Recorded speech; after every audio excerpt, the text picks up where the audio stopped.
2018 সালের ডিসেম্বর মাসে প্রথমবারের মতো রাজ্যে সরাসরি কৃষকদের কাছ থেকে সহায়ক মূল্যে ধান ক্রয়ের কর্মসূচি শুরু করেছিল। বছরে 2 বার করে ধান ক্রয় করা হচ্ছে, তাতে 8টি জেলা থেকে 1,03,900 কৃষক উপকৃত হয়েছে। সোমবার মহাকরণে এক সাংবাদিক সম্মেলনে এই সংবাদ জানান রাজ্যের খাদ্য, জনসংভরণ, পর্যটন ও পরিবহন মন্ত্রী সুশান্ত চৌধুরী। উপস্থিত ছিলেন খাদ্য সচিব রেভেল হরেন্দ্র কুমার, খাদ্য অধিকর্তা নির্মল অধিকারী, অতিরিক্ত খাদ্য অধিকর্তা উন্মেষ দেববর্মা। এখন পর্যন্ত টোটাল যে ধান আমরা ক্রয় করেছি রাজ্য সরকারের তরফ থেকে কৃষকদের কাছ থেকে সরাসরি 1,92,052 MT। সারা রাজ্যের 8টি জেলা, এই 8টি জেলা থেকে এখন পর্যন্ত 1,92,052 MT ধান আমরা ক্রয় করতে পেরেছি এবং টোটাল ফার্মার কৃষক তাতে উপকৃত হয়েছেন আমাদের 1,03,009 জন কৃষক। সারা রাজ্যের প্রত্যেকটি জেলা থেকে 1,03,009 জন কৃষক এখন পর্যন্ত তাতে উপকৃত হয়েছে। সারা রাজ্যে কৃষকদের কাছ থেকে মোট 1,92,000 মেট্রিক টন ধান ক্রয় করা হয়েছে। তার সহায়ক মূল্য হিসেবে প্রায় 372 কোটি টাকা কৃষকদের প্রদান করা হয়েছে।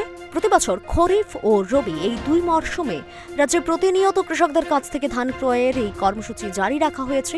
এবছর রাজ্যের বিভিন্ন জায়গায় এর জন্য পর্যায়ক্রমে মোট 31টি জায়গায় অস্থায়ী ধান ক্রয় কেন্দ্র খোলা হবে বলে জানালেন মন্ত্রী সুশান্ত চৌধুরী।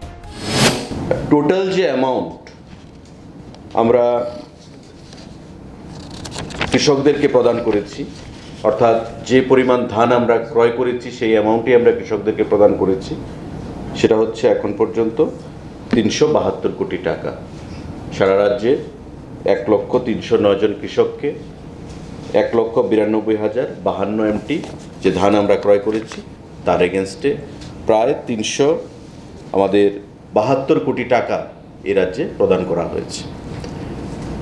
আমরা আনন্দের সঙ্গে আবারও জানাচ্ছি যে এবার আমাদের যে খারিফ সিজন, যেটা আমরা বলেছি যে বছরে 2 বার আমরা রবি এবং খারিফ সিজনে ধান ক্রয় করি রাজ্য সরকারের তরফ থেকে কৃষকদের কাছ থেকে, এই মরশুমে আগামী 15ই জুন এই ধান ক্রয় করা শুরু হবে সারা রাজ্যের 31টা ব্লকে। মন্ত্রী সুশান্ত চৌধুরী আরও বলেন, আগামী 15ই জুন দক্ষিণ জেলার শান্তিরবাজার মহকুমার অন্তর্গত জোলাইবাড়ি থেকে রাজ্য স্তরের ধান ক্রয়ের কার্যক্রম শুরু হবে।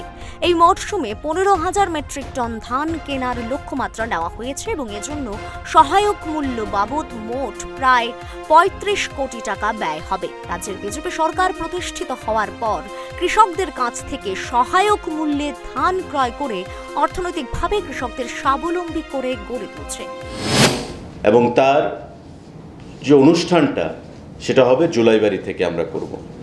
দক্ষিণ জেলার জুলাইবাড়ি থেকে মাননীয় কৃষিমন্ত্রী উপস্থিত থাকবেন রতনলাল নাথ, খাদ্যমন্ত্রী হিসাবে আমি উপস্থিত থাকব এবং সেখানকার মাননীয় মন্ত্রী জুলাইবাড়ির যিনি বিধায়ক শুক্লাচরণ নোয়াতিয়া সহ অন্যান্য আধিকারিকরা আমাদের খাদ্য দপ্তর এবং কৃষি দপ্তরের সেখানে উপস্থিত থাকবে এবং এবারকার যে ধানের লক্ষ্যমাত্রা কেনার এই 31টা পিপিসি যে প্যাডি প্রকিউরমেন্ট সেন্টার আমাদের 31টা ব্লকে যে টার্গেট আমরা রেখেছি সেই টার্গেটটা হচ্ছে 15,000 MT।